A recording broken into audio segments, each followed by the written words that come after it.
Okay, I don't know what to call this video because it's really to talk about the state of politics and culture, and specifically to look at let's say a micro case of all the degeneration that has gone on, which is specifically around COVID-19. And it's hard to make this kind of video because COVID-19 has so many facets in it, and it's been also so misreported, I would, in my estimation, in the sources of information that I imbibe.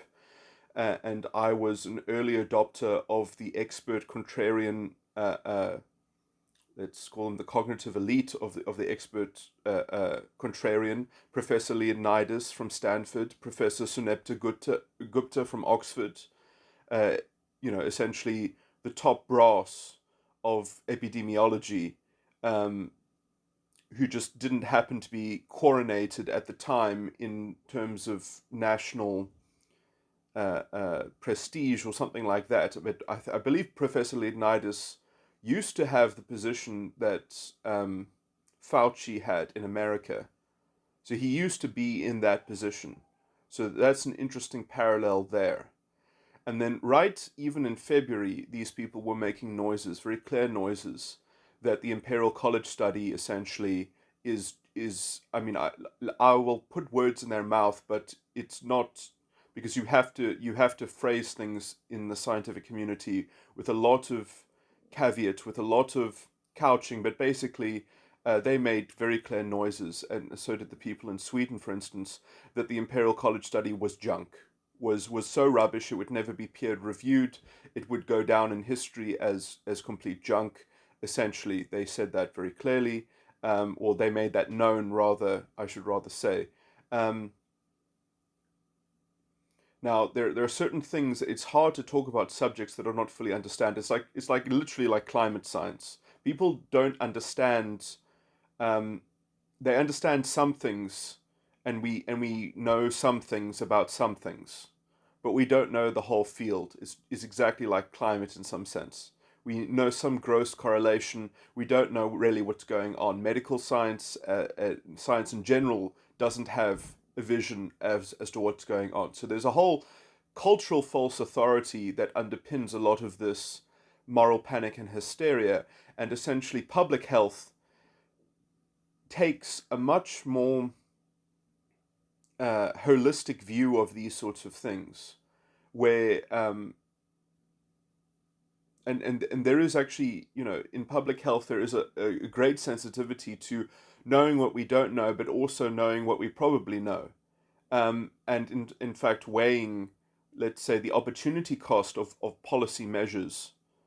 And when you have such a hysterical overreaction in the West, which I would say largely is precipitated probably from political maneuverings, that essentially COVID-19 is one way to compel nation states that are going against some kind of general trend, um, that was. I mean, if you just look at Brexit, it's not hard to imagine why the European Union might be using COVID-19 as a useful emergency. If you can't make use of an emergency, as they say in I can't remember the book, but there must be a book that talks about shock.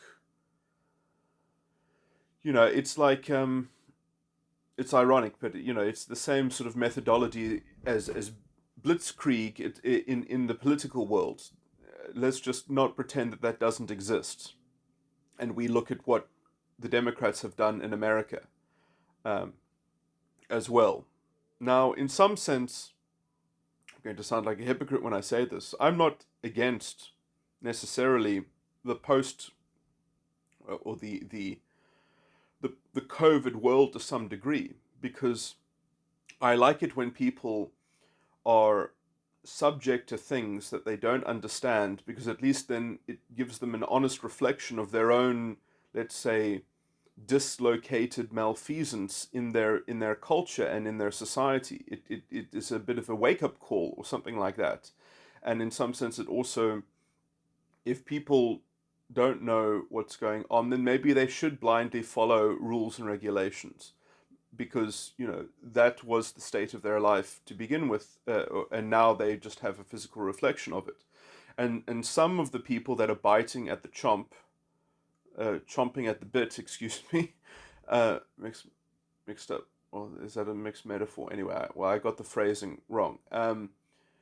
That there are some people that actually want there to be a more delicate, sophisticated form of regulation that allows for some ability to exercise due pursuit of one's own liberal self-determinism. For example, I mean, just to contrast some of the measures that are spoken about today, that essentially in the future you will have to prove that you've perhaps had the vaccine somehow in order to be let into a certain public space. Whereas, why should that be relevant? Because everyone who wanted to be vaccinated can get it themselves, and everyone who didn't then can be a risk factor to one another.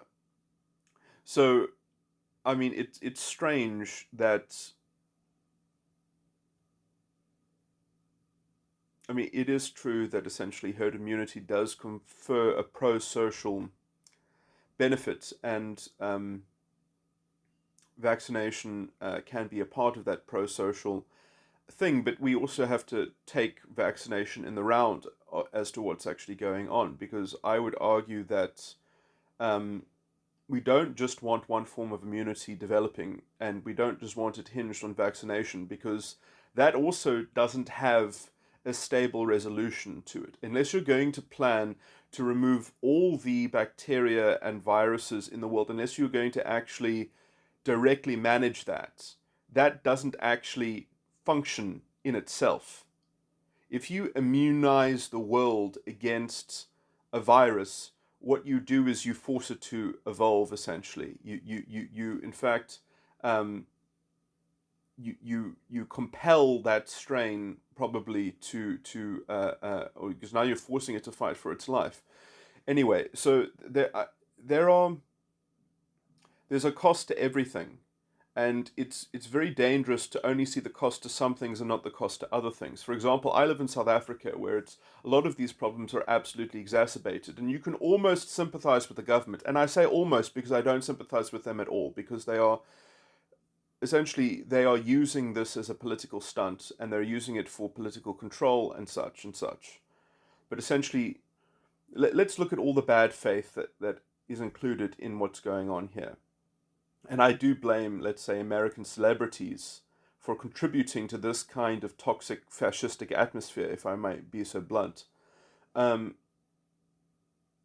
social justice proto-fascism at work, which, just as it was famous in America, as it blossomed in Weimar Germany, it is perhaps blossoming in my country, because of the atmosphere, the noxious atmosphere created by this American political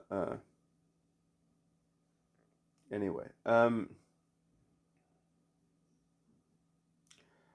So we have not even put down the down payment for the vaccination from South Africa. We have not even called forth the vaccination.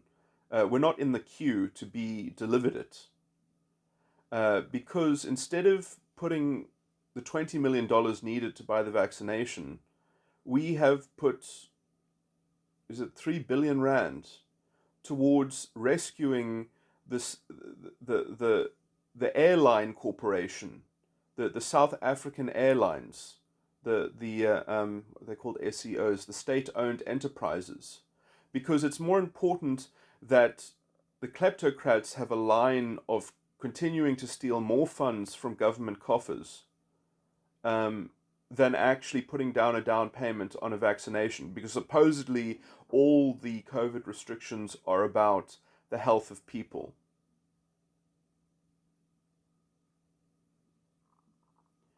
And obviously we do have a greater risk. In some sense it's mixed. The South African population is younger. We have less old people. We have, obviously, a large section of the population has HIV. That's dangerous, especially in TB season, which is almost why we should try and we should have been trying to attain herd immunity before TB season hits, because then we would actually not have that combination of excess death, um, confection, as it were. If we had actually tried to expand herd immunity during summer seasons, then um, we're going to be hit much less. Because, I mean, people don't realize what the real numbers are. I mean, because of the American media and because of not having real experts on, in being thoroughly interviewed and being thoroughly putting the alternative case forward, and tying them up in essentially having experts debate them in very constrictive time constraints where you don't get the full picture. Um, if you just look at the total deaths in America, first of all, it's very politicized to say that there's X number of COVID deaths. It's very politicized because, I mean, it's the politics of a death certificate. It's the politics of the cause of death. How do you know what the cause of death was when someone has cancer, when someone has diabetes, when someone has all these other conditions? And you're going to say that the cause of death was COVID. So let's just lump all of those things in a comorbidity thematic, in a comorbidity category, and just count all the deaths from all those conditions and lump them all together and just look at that year on year on year and compare what's actually going on. And then we'll see how much excess death we actually are getting from COVID. And I think that when you do this, you realize that essentially it kills about the same as a flu season. It's like having a flu season on top of a flu season. That's all it is, essentially. And in fact, if you look at the total deaths in America,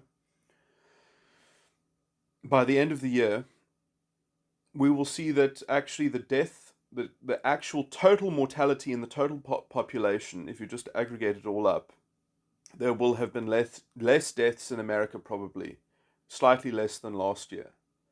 And perhaps you can say, well, that's because lockdown, there's been less people driving, so there's less people dying on other things. But I mean, that's just to put things in some perspective. And let me just say as well that the death rate in Sweden, because they reached something like herd immunity, has gone down 30-fold.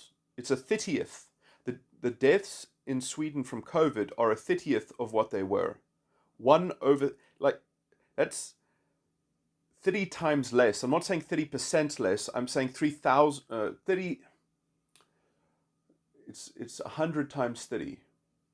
It's 3,000. You see, you can't go 3,000% less. It doesn't. But 30 times less, because they reached a saturation point. They reached herd immunity because it's all about the super spreaders, as it were. I don't actually know what that phrase means as it's been hysterically used in the media, but essentially, you actually get herd immunity at a much lower rate than people think, because some people are more exposed to more people more often, because a lot of people are reclusive. A lot of people have different profiles on their exposure to other people. And so you get people that are grocers that sell you fruit and vegetable. You get people that are in supermarkets. They're always around people. They're always surrounded by other people, different people. And at some point, maybe someone has to go and buy groceries. And so if all the people that are selling the groceries are roughly have been exposed, um, then that as a node, as a nexus for contagion, gets shut down. And then essentially, if you do get outbreaks, you get them in isolated pockets. You don't get systemic. It's only at the beginning, and this is exactly what happened with swine flu, and people forget. The hospitals were overrun with swine flu. And in fact, there was also a second resurgence, and there was a second swamping with swine flu. And this is how flus work. It's because when you are first when it's running through the population, it's like wildfire at the start before it kind of before the I mean, I can only use analogies and people will think me heartless, but essentially it is the dry fibrous, it burns through the brush first, as it were, and then it takes a while for that for some of the trees to catch a light. If there isn't enough density of brush, then the trees maybe don't catch a light. But if there is enough density of brush, then the trees catch a light. But this is to use these public health is a different kind of calculus. It really is, and you have to look at the public health cost of economic suppression, of opportunity cost suppression, essentially. Because lockdown is not essentially, there isn't one form of health. There isn't just you die of COVID-19. It's also you die of lots and lots and lots of different things. You die of a lonely heart. You die of, there are other forms of quality of life, as it were. Um, and I'll say as well that for a government that supposedly is so super serious and health conscious, they haven't even put down the down payment for the vaccine. And they have committed so much money in the budgets, which essentially, the ballooning debt and such. I mean, it's just, it is extravagant corruption. It is decadent corruption. It is unintelligent governance at its worst.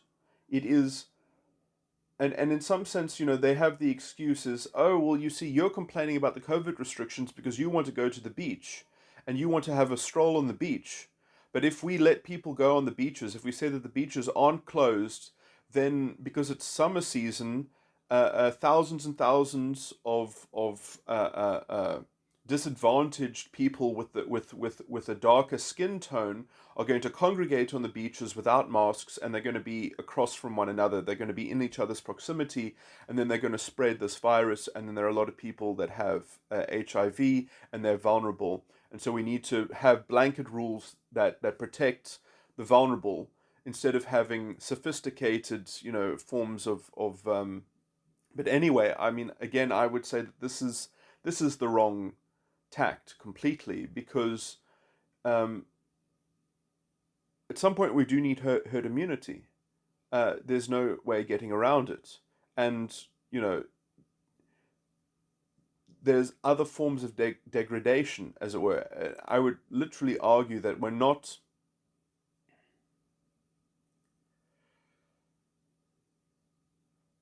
The most intelligent thing that we could have done is we could have said, quarantine the vulnerable, everyone else needs to try to generate herd immunity. That is the most, let's say, responsible, efficacious kind of plan to do things, or at least to allow people to do it based on what they consider their own risk profile to be, so that there's a maximum amount of economic activity so that people can actually offer collateral support to one another. Because at the same time that you're expecting this kind of collateral support, you're literally destroying the economic basis upon which everything is funded and support can even be provided.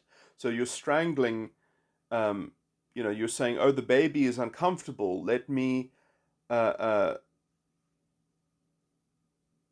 provide enough pillows on top of the baby until the baby gets smothered. Essentially, it's like you're killing people with kindness rather than killing them with a plan that actually has a light and a hope at the end of the tunnel, as it were. It's just because there's no plan other than we are being averse, we're being risk averse. So therefore we are proving that we're being responsible because we're proving how risk averse we are. It's it's a false narrative. It's also a politically convenient narrative, and it plugs in with this noxious social justice, fascistic propaganda, essentially, which is also a complete misreading of the right of equality, which is not a right. There's no such thing as the right of equality. It's the practice of equality. Um, and equal protection under the law is something like the gist of it. Uh,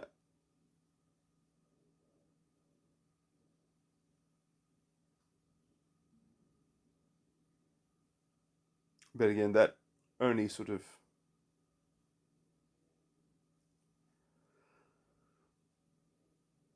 makes sense if you combine that with essentially laws of general application. Equal protection under the law and laws of general application therefore get you something like non-racialism and non-sexism and non-ageism and non-ableism and all those sorts of things. And that doesn't mean that there won't be policies that do hinder people, but essentially it should hinder people rationally, because not based on collateral fallout, especially when you could have just had more sophisticated policy that was targeted in what it was protecting, rather than sacrificing freedom for some vague and embarrassing nebulous form of blanket security or something like that, under the veil of which you are doing all kinds of nefarious corruptions, all kinds of overt, in plain sight, in fact, that supposedly cannot be questioned, because then you will raise a hysterical shriek. But I mean, to me, this is all very dangerous, because if you look at this trajectory, you can just see where it goes. It ends up in a genocidal politic, because you're going to say that, well, you put us in this mess, you scapegoats, you were the ones who were who were criticizing us the whole time, and we were just trying to do the best that we could, and you kept on criticizing us, and you wouldn't just let us do what we wanted to do, never mind how corrupt we were being, never mind how unintelligent we were being, never mind how unimpressionable we are to just any kind of common sense. And we've got an excuse, because the world is doing it as well. The rest of the world is largely on this bandwagon, so it doesn't matter. We get a free pass and we can do whatever the hell we want. That's kind of the basic situation, and it doesn't help when you have these celebrities who are completely on board with essentially the liberal media and whatever the liberal media tells them to think about something, because they can't disassociate, let's say, common sense and open your eyes. Like somehow Donald Trump is racist, even though he managed to engineer record low black unemployment. So somehow he's still a racist president, even though on paper, in real terms, in money terms, he has actually done the most, I think, out of any politician in living history, in some sense, to actually, in terms of actually affecting opportunity and access to opportunity, and actually doing something, record black unemployment. And they still call him racist. What do these things mean anymore? And they still don't listen to his speeches. They still don't listen to his Mount Rushmore speeches. They just take it out of context, and they don't bother listening to it. And then if anyone ever does listen to a Trump speech from beginning to end, then they actually realize, oh shit, I've been misled. Oh, I don't know what I'm talking about. I've actually just been told a whole narrative by these controlled media, journalists, politico, social justice story weavers. I mean, it's this is not this is not liberal democracy, but I mean, that's exactly what these people believe. They don't believe in a liberal open democracy. They believe in controlling the narrative. I mean, that's what they were told at the academy.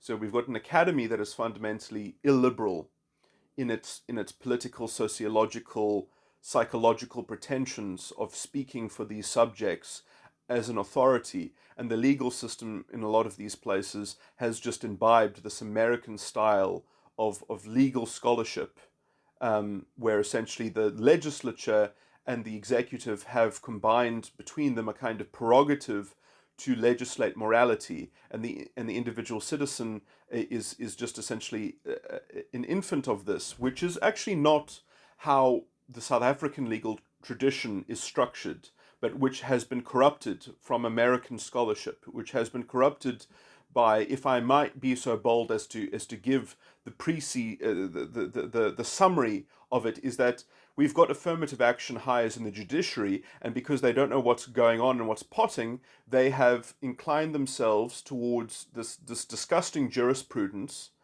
because it's been helpful for the ANC. It's been helpful for the kind of split prerogative between the ANC party and the governmental prerogative.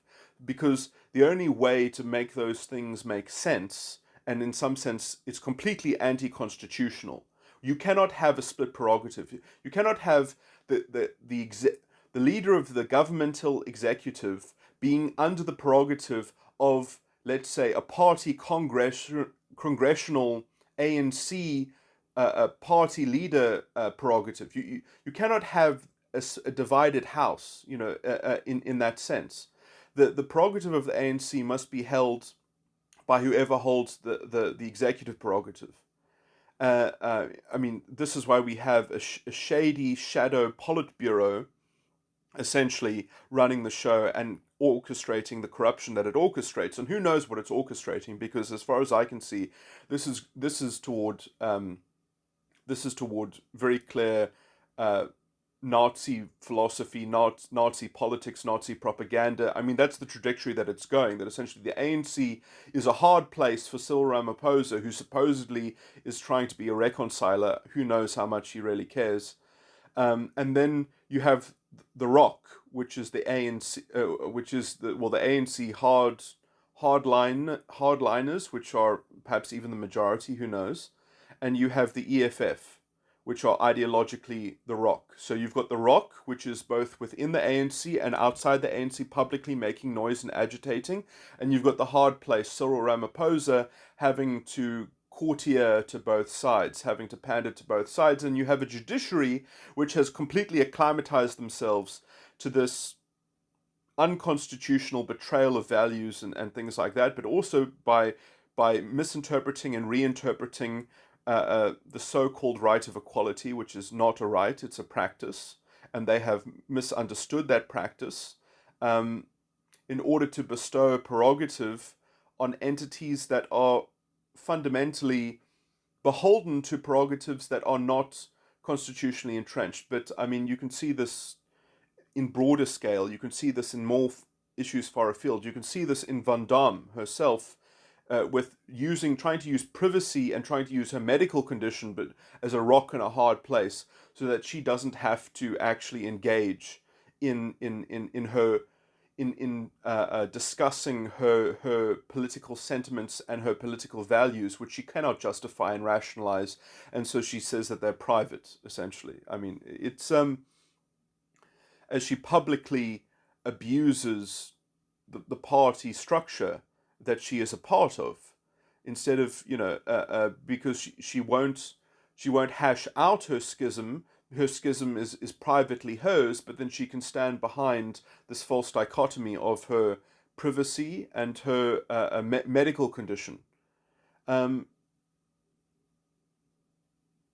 this is how I'm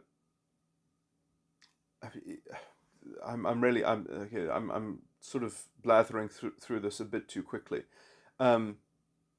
because I do have this delicately laid out in terms of the constitution of South Africa, which is quite precise about how you need to see the limitations clause is really quite integral to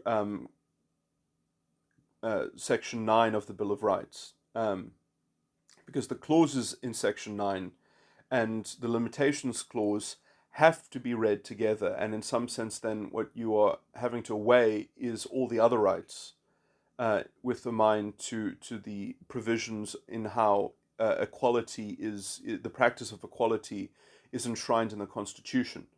And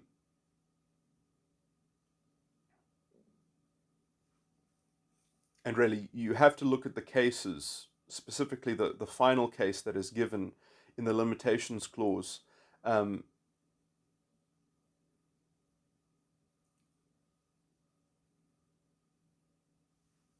to understand that even though someone makes a decision which seemingly impacts a certain protected category, it doesn't mean that the decision was targeting that protected category.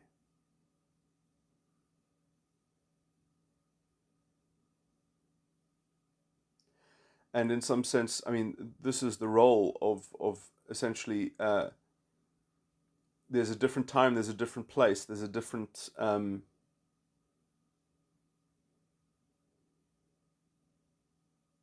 if I want to be an EFF supporter, or if I want to be an EFF ideologue, and I want to join the DA and say, well, I have a right to join what the political party. You can't discriminate against me based on my conscientious belief. You can't discriminate against me based on some racial thing.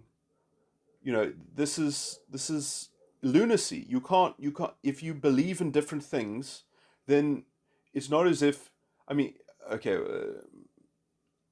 let me put some context to this, because I'm kind of talking hypothetically about something that I haven't stated plainly. But Van Damme's basic contention was that the leader of the party had actually deprived Van Damme of her bodily autonomy, as if by suspending her, or giving her a sabbatical, um, that she had been, in fact, her bodily autonomy had been locked down, that she had been cast into some kind of hostage taking situation or something like that, as as if her bodily autonomy was being infringed on, as if she couldn't just pick up the phone and phone the police and lay a charge of kidnapping. I mean, it's this kind of loose and flagrant abuse of equality, which is just, I have a right to equality, so therefore you have more autonomy than I do over people's bodies, because you have a prerogative in an organization that actually has a prerogative, that there are leaders that have a prerogative.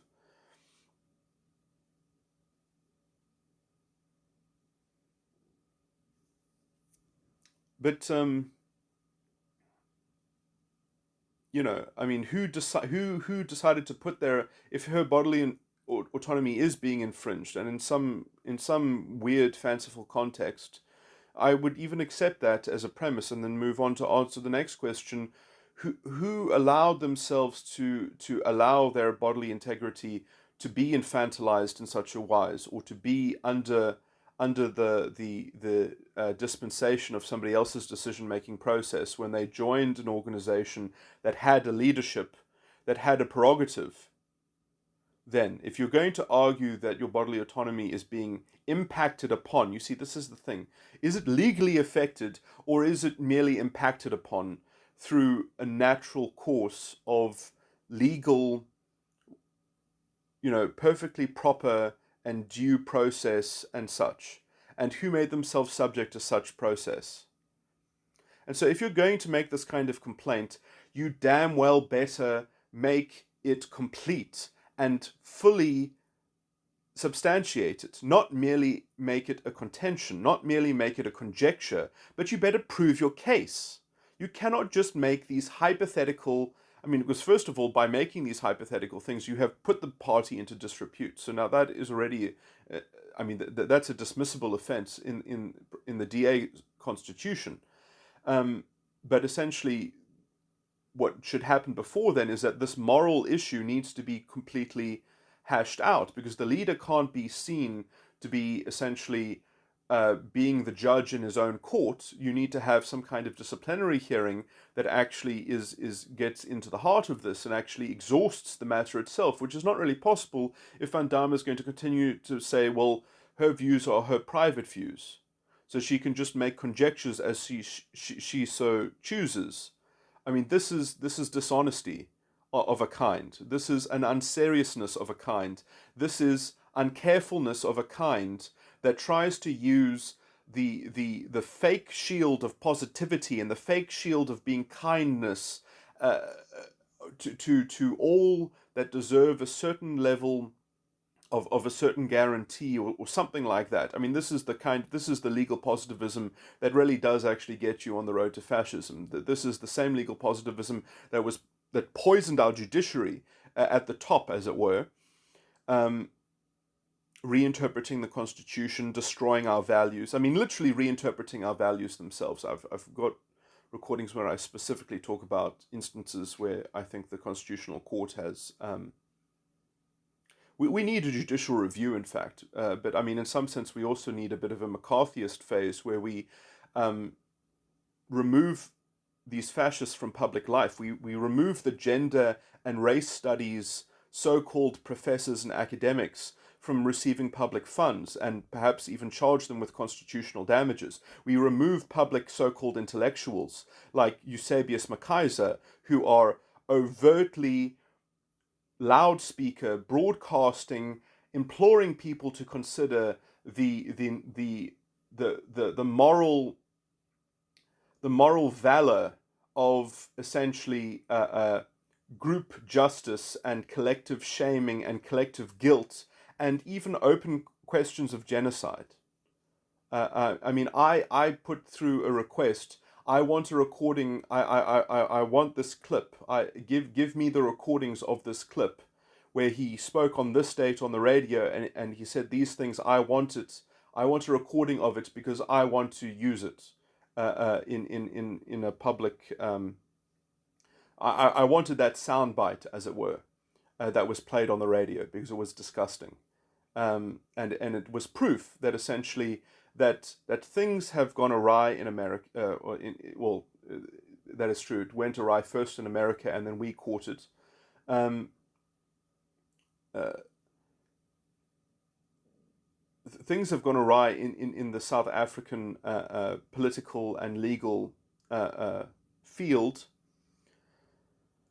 The expertise of these people that use these fancy words that essentially have subverted judicial accountability and legal theory has been substituted by their disgusting moral sociological proclivities of wanting to hold the whole system extortioned and taken hostage for having to deliver to some people their sense of self-esteem, which can never be filled up because they're never given the instruments of developing real self-confidence.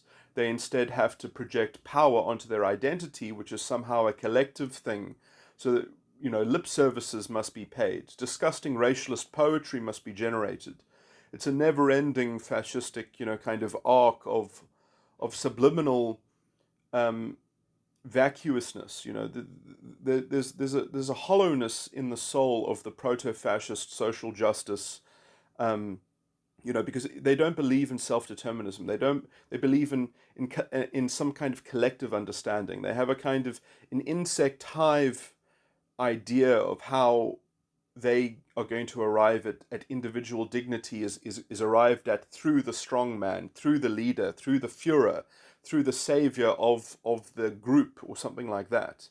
And sadly, the only way to prove that is if you have a scapegoat, is if you have a boogeyman to undermine or to blame or to say they have infiltrated us. So you have to actually create a kind of a magnetic resonance in the narrative that you're fighting against the evil power, as it were. And so there's no room for self-examination. There's no room for humility. There's no room for intellectual development of yourself because, in fact, they even say, oh, reason and rationality, those are European curse words. They are magical spells to keep us down because we could just take what we want or something like that.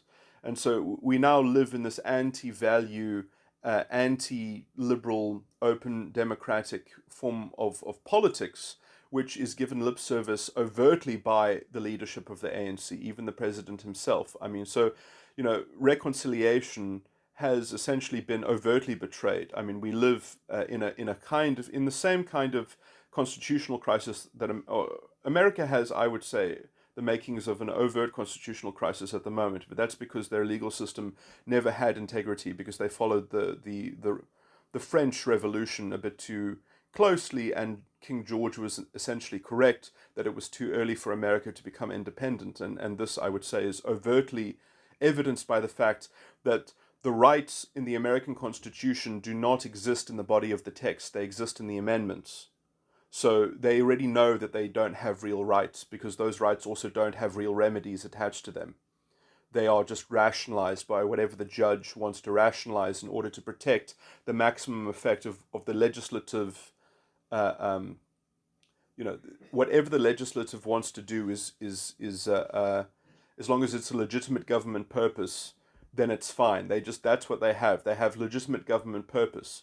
Whereas in South Africa, the legal system actually allows the citizen to say it's not good enough that it's a legitimate purpose. The means actually gets tested. Is this policy the best policy that could have been made? Could you have done this policy in a different way that would have affected the same um, outcome in a less restrictive means?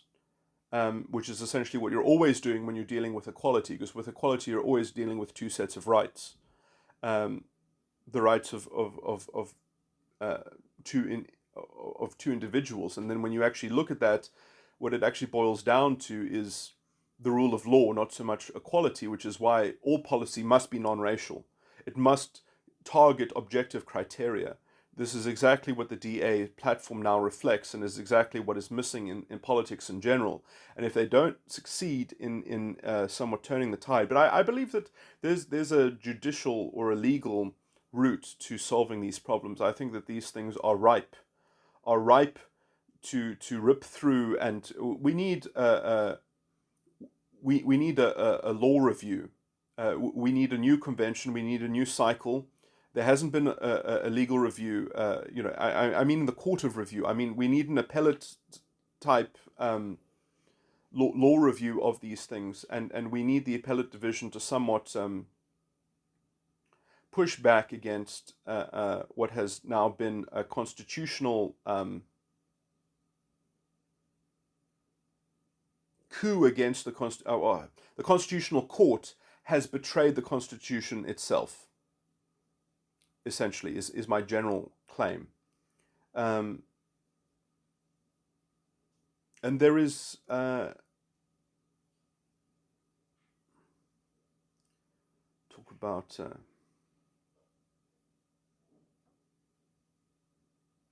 anyway. I'm not. I mean, all I could do is to get angry and to start shouting into this recording about uh, how it has actually damaged the fabric of the nation, perhaps beyond repair, who knows, but also how it has facilitated corruption, um, and essentially everything just conforms to the hegemony of the ANC, which is essentially a cancer and a blight at this point in time. I mean, I would have, but I mean, there are lots of ways to solve this problem. Um, the let's say the executive prerogative and the AN, you cannot have two prerogatives. You cannot serve two masters. The constitution must be supreme, and the ANC is the ANC prerogative, um, which is held by the party leader and not by the. Or I'm not saying that the leader of the NEC is not the leader. So technically Ramaphosa is the leader of the party, but he's not the leader of the NEC. So this is problematic, uh, to say the least.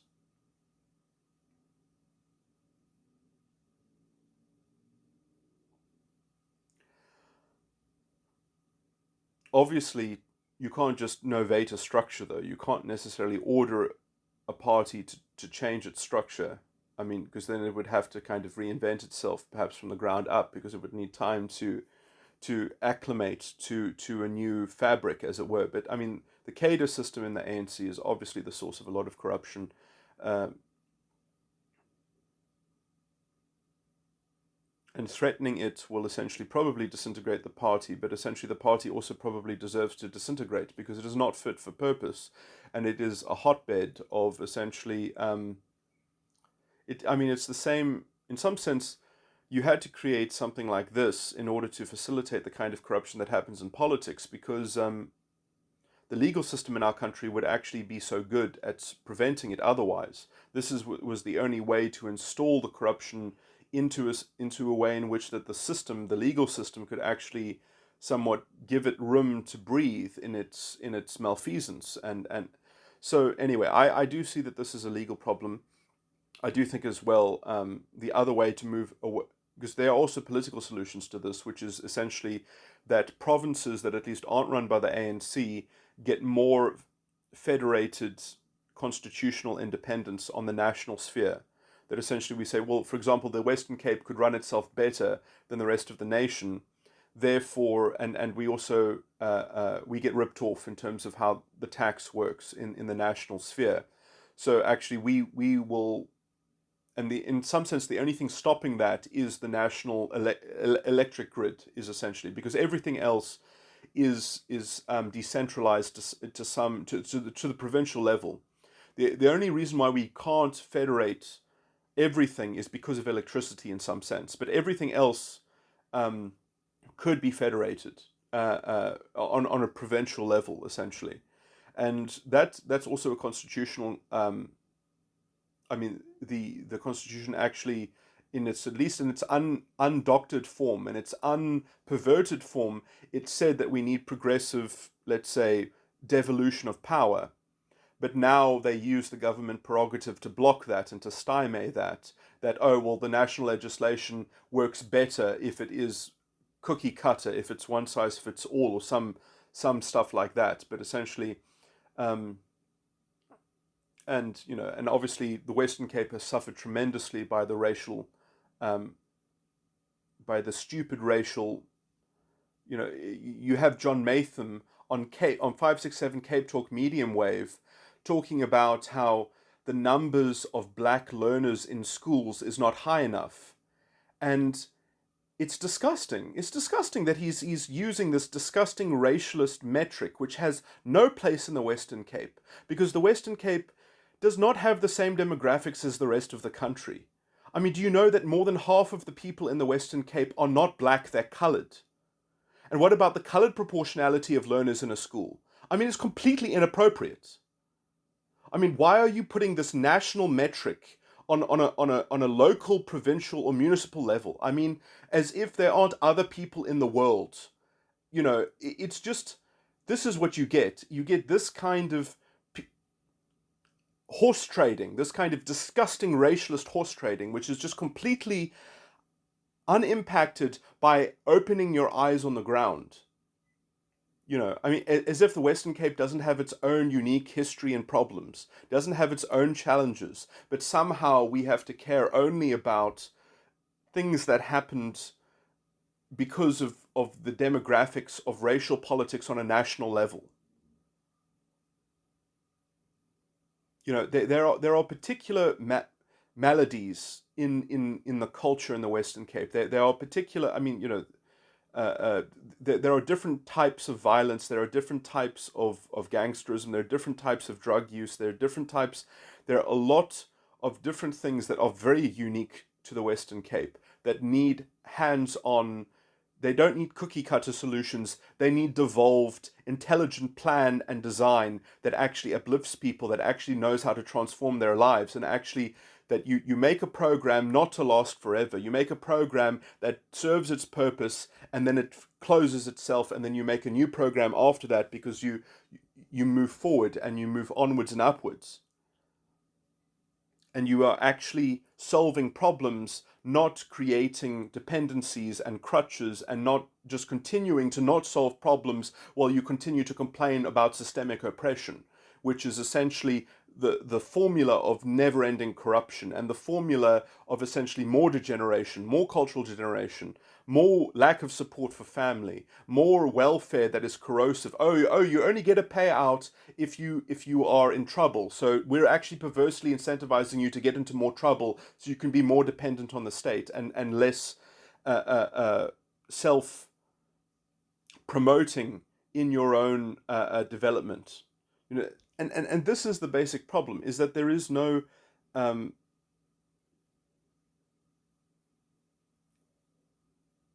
I would say that this is all rooted to the fact that equality is not understood as a practice. It's understood as this disgusting rhetoric, which is used by people essentially to project onto other people and project onto systemic oppression, which is a completely insoluble. Who cares if systemic oppression exists or not? I mean, like, does it exist in the law, or does it exist? Where does it exist? In people's emotional prejudices, in people's subliminal biases. I mean, like, what the hell are you talking about? And how the hell are you ever going to correct for this? So your solution to things that cannot be measured but can be felt supposedly by the victims of them is to what? Is to mediate everything, is to install little demagogues to mediate and arbitrate over people's identities based on disgusting racialist conjecture and superficial, oh yeah, it's only true if you get enough victims together to agree that somebody else is causing them their discomfort. I mean, what the hell is that? You know, never mind that that kind of psychological warfare has no idea how anything even practically works in the world. Maybe it's that you have an emotional reaction because your comprehension of the actual issue is not high enough because you didn't get enough education. So maybe you need to have an extra education program that identifies people that need to learn things that weren't learnt before, because we have a failing education system. Because why? Because we have teachers' unions and teachers that weren't even properly taught to do their function. We have teachers that aren't worth the title teacher, and they're not emotionally, or they're not intellectually engaged in their actual role and function in society, because they've been taught this disgusting, well, it's okay if we devastate things, because if we devastate things, then it just means that the systemic oppression is even worse. So you create this huge perverse incentive just to create more and more of the political rhetoric, because you can always just rely on the political rhetoric to get you out of the fact that you don't know your job, or that you didn't do your job right, or that your teachers' union essentially is part of the problem and not part of the solution, and is in fact blocking advancement and raising standards. When do standards ever go up in the social justice thing? They go up at the expense of the scapegoat only. They go up only when you can blame the person in the out group. It's fucking fascist politics. That's what it is. And we've got judicial officers that speak off the cuff, that give lectures on this kind of vile poison. And I say that if there is a genocide in this country, if there is a cataclysm, that afterwards these are the types of people, they must be in the Nuremberg trials. They must be in what follows, in the world court, which even Jacob Zuma wanted to take us out of the world, the human rights, the International Human Rights Commission, and the what is it called, the Human Rights Court, or whatever. They wanted, you see, there is a plan afoot here. There is something happening here, and it has been completely fed from this disgusting legal positivism which has been cooked up in America, because they don't have a real legal system. But we have no excuse here in South Africa, because we got it right. We actually got the right constitution. We got everything right. And then it was betrayed. And then because we wouldn't point at the people that betrayed the values, who are crossing all the lines, because we don't point at them and we say, you are the reason why we are not making progress. Instead, we feed into their disgusting narrative, their disgusting racialism, and we have reversed the roles. We have now essentially concocted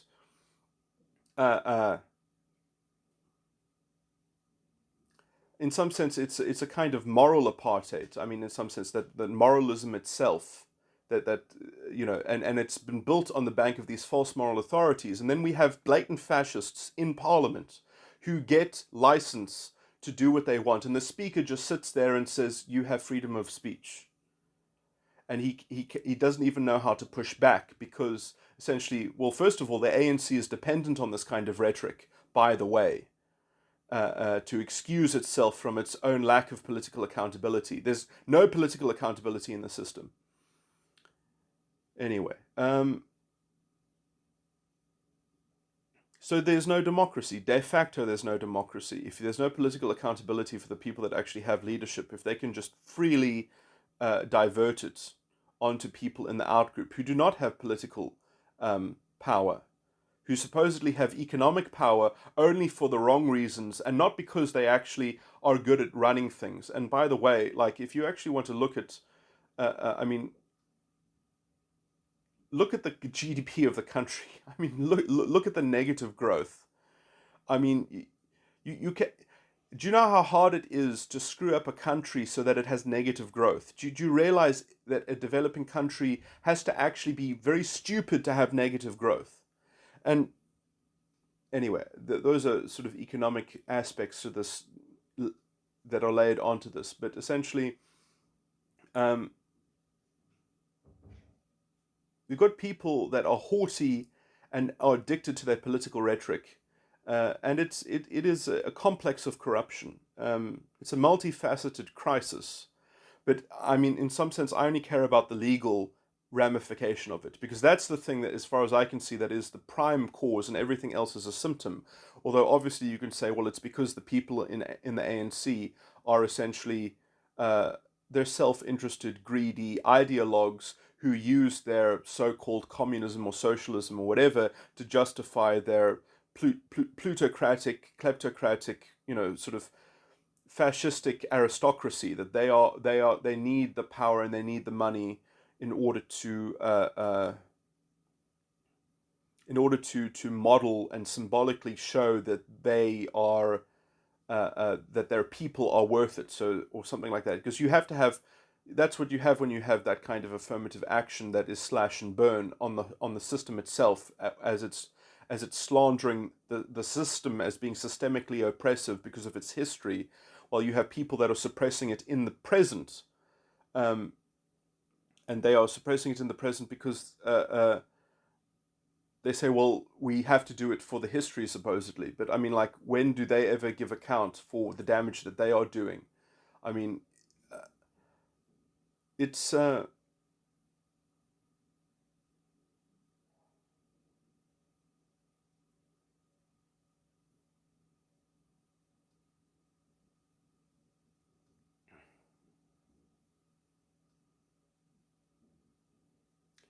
I mean, this would have been cured if we had a longer government of national unity. We only had a government of national unity for 2 years, and then already they got greedy and they just wanted to have power.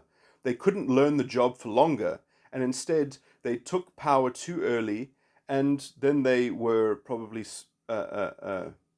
plied with strange whisperings and different sort of things. Because I mean, why not have a government of national unity for 10 years, and actually learn how to do the job and actually work out who in the ANC is capable of performing the role well? And there are good people in the ANC, or at least there were good people in the ANC, but how long they can survive in such a toxic environment.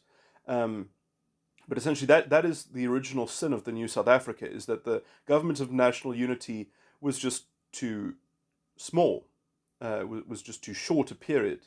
Um, and you could say, well, this is racial pride. That the original sin of the new South Africa was the racial pride infusion in the ANC. But I mean, look, there are lots of layers to this. But the other thing I just want to loop back around to, because there was a point of an argument that I didn't finish off.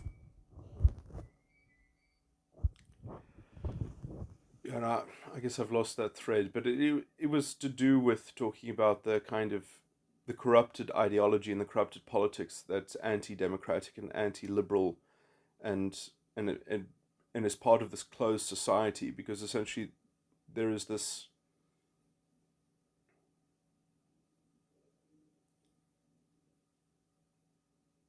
uh, it's like a cult of disempowerment.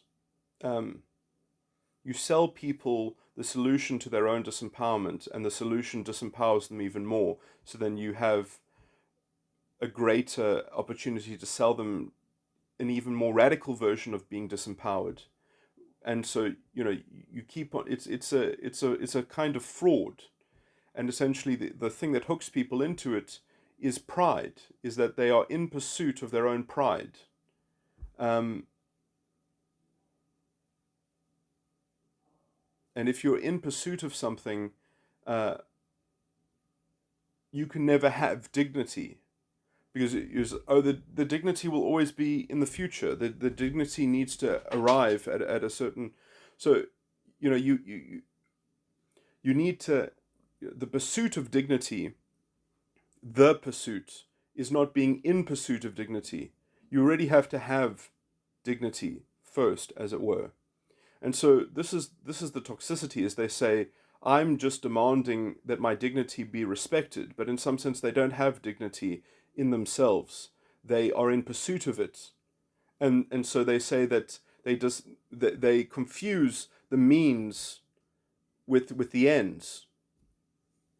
That essentially the because the end of it is supposedly the acquisition of dignity, then any of the means used becomes a legitimate purpose or something like that. And then it doesn't matter what the other confusions are, because they can just have that shortcut, that rhetorical shortcut.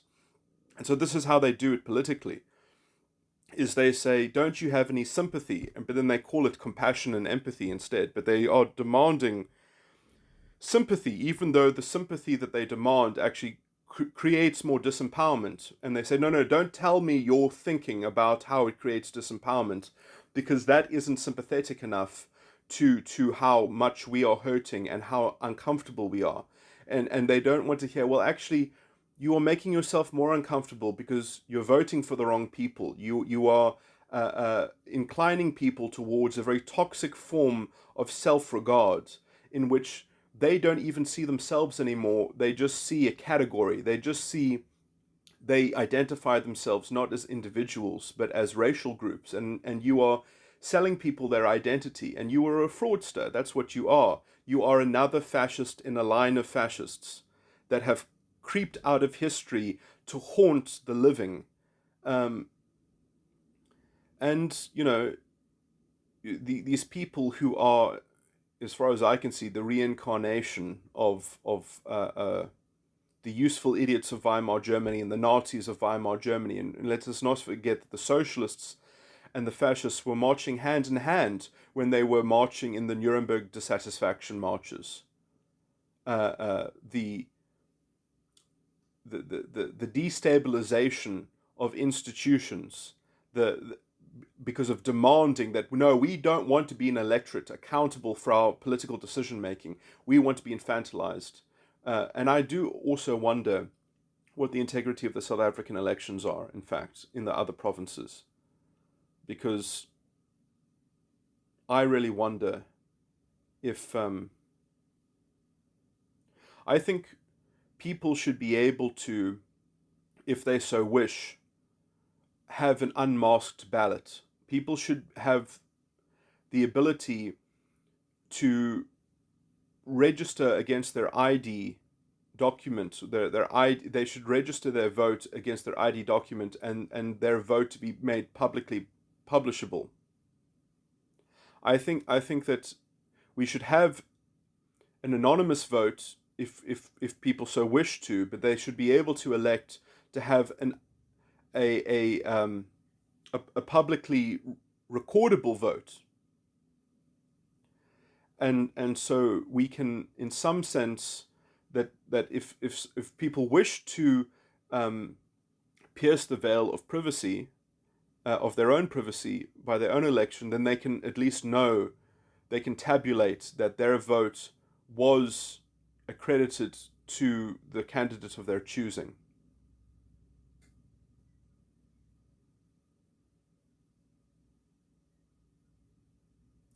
And in some sense, that might also help to resolve the electoral conundrum right now, to allow for people to vote for individuals. Because if you want to vote an individual to office, then somehow your vote has to be divided against whatever sphere of government you might be voting in. And you can't have two votes in some sense. So perhaps that would also be a way that essentially the only way to vote for an individual is if you actually unmask your vote, perhaps. But that's not necessarily the case. But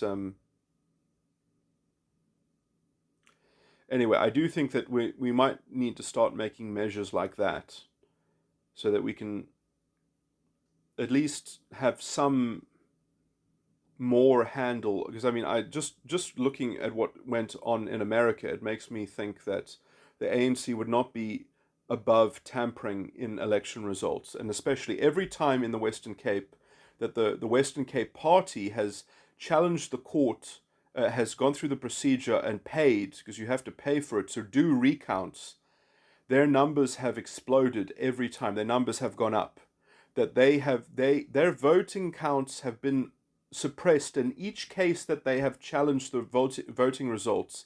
They have radically increased their number in Parliament.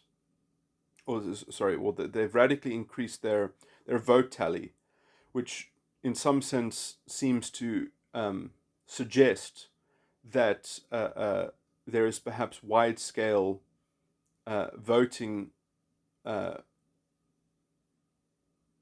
uh, distortion, to say the least, or impropriety. So I think that perhaps having publicly recordable voters' rolls, that if people wish to cede their anonymity, that might be a way to push back. Um,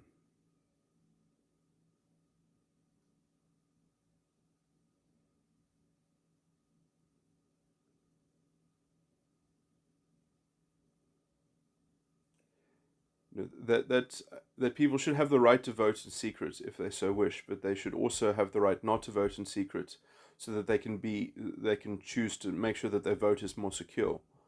Um, anyway, I think that might be at least some way to mitigate some things, but obviously, chain of custody is always a problem. There should be some kind of very, in the same way that in court proceedings, chain of custody is catered to. We should try to work out a chain of custody, a more dynamic form of chain of custody, and invigilation over the vote tabulation process and the vote count process. But anyway, I talk slightly beyond my own knowledge, and I'm talking only in general terms. But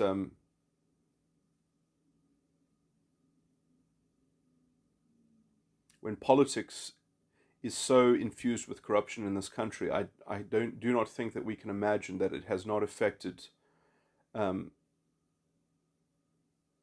the voting process itself. Especially when we have this level of institutionalized corruption on the level of the legal theory and the reinterpretation and betrayal of the Constitution. Anyway,